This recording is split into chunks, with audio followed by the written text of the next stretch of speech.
ನೀವು ನನ್ನನ್ನ ಕೆಲಸ ಮಾಡಿಸ್ಕೊಳ್ಳಿ. ಈಗ 20,000 30,000 ಸಂಬಳ ಕೊಡ್ತಾರೆ ಸರ್ ಅಲ್ವಾ? ಆ ಸಂಬಳ ಕೊಡೋದಕ್ಕೆ ಎಷ್ಟು ಕಾಟ ಕೊಡ್ತಾರೆ ಸರ್ ನಿಮಗೆ? ಈ 2 ಲಕ್ಷ ಸಂಬಳ ಕೊಡೋದಕ್ಕೆ ನಾವು ಎಷ್ಟು ಕಾಟ ಕೊಡ್ಬೇಕು ಸರ್? ಬಟ್ ಇಲ್ಲಿ ಬೇರೆ ತರನೇ ಆಗೋಗ್ತಿದೆ. ಇದು 10 ತಲೆಮಾರಿಗೆ ಆಗೋಷ್ಟು ದುಡ್ಡು ಮಾಡ್ಕೊಂಡ್ಬಿಡ್ತಾ ಇದಾರೆ, ಏನೇನೋ ಆಗ್ತಾ ಇದೆ. ನಾವು ಕೇಳ್ತಾನೆ ಇಲ್ಲ. ಈಗ ನಿಮ್ ಮೊಬೈಲ್ ತಗೊಂಡು ನಾನು ಓಡೋಗ್ತೀನಿ, ಏನ್ ಮಾಡ್ತೀರಾ? ಪೊಲೀಸ್ ಕಂಪ್ಲೇಂಟ್ ಕೊಡ್ತೀರಾ ಅಥವಾ ಅವ್ನು ವಿಡಿಯೋ ಕೊಡ್ತೀರಾ? ಹೊಡಿಯೋಕ್ ಜನಗಳು ಹೊಡಿಯೋಕ್ ಟ್ರೈ ಮಾಡ್ತೀರಾ, ಏನೋ ಮಾಡ್ತೀರಲ್ವಾ? ಅಂದ್ರೆ ಹೋದ್ರೆ ನಮ್ ದುಡ್ಡು ಗೊತ್ತಿಲ್ದಂಗೆ ಹೋದ್ರೆ ಹೋಗ್ಲಿ ಅಂತ ನಿಮ್ ಪ್ರಕಾರ. ಅದಾಗ್ಬಾರ್ದು ಸರ್. ಎಲ್ಲರೂ ಸೇರ್ ನಿಲ್ಸನಂತೆ. ಸ್ವಲ್ಪ ನಮ್ಮ ರೋಷ ಆವೇಶಗಳನ್ನ ಮತದಾನ ಮಾಡೋ ದಿವಸ ಉಪಯೋಗಿಸ್ಕೊಳ್ಳಿ, ಓಕೆನಾ? ನಿಮ್ಮ ಆವೇಶಗಳು ನೋಡುತ್ತಲ್ಲ. ಎಲ್ಲಿ ಸರ್?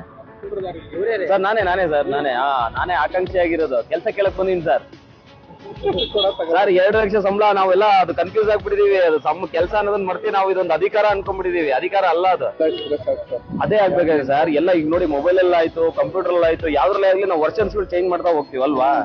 ಆ ವರ್ಷನ್ ಬೇಕು, ಈ ವರ್ಷನ್ ಬೇಕು. ದಯವಿಟ್ಟು ಇದ್ರೊಳಗೆ ಒಂದು ವರ್ಷನ್ಸ್ ಮಾಡಿ, ನೀವುಗಳು ಅಧಿಕಾರ ತಗೊಳ್ಳಿ ಅಂತ ಹೇಳ್ತಾರೆ. ನಾವು ಕೊಡ್ತೀವಿ ಅಲ್ವಾ? Thank you sir, thank you sir. Same to you.